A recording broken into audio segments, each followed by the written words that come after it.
Well, thanks to those of you that have sent in questions to the Ask Byron feature on my website. Here are a couple of additional questions and answers.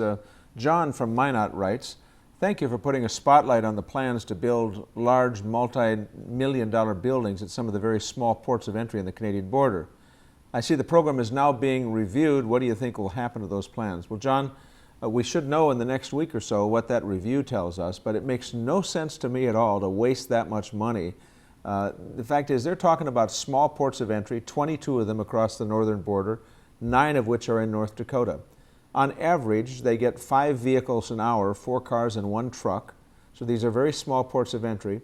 And on average, the Homeland Security Agency proposes to spend $15 million tearing down and building new at each port of entry. I think that is a tragic waste of the taxpayers' money, and I'm doing everything I can to put a stop to it. I'm all for border security, but this makes no sense at all, and I'm going to try to see if I can't inject some common sense into the decision making here. Another letter is from Bruce of Beulah. Bruce says, "As a smoker who would like to quit and who cannot smoke at work, why has no one brought up how many lives and how much money would be saved if tobacco were to be banned from U.S. consumers?" Well, Bruce, tobacco is a deadly substance. I mean, 400,000 people a year die as a result of tobacco or tobacco use and the consequences of it.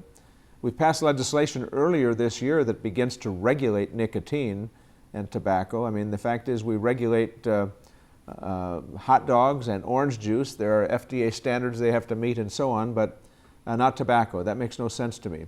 We're not going to outlaw tobacco. We can't prevent people from smoking, but we can do all kinds of things to make sure everybody understands the danger of tobacco use through smoking cessation programs and much, much more.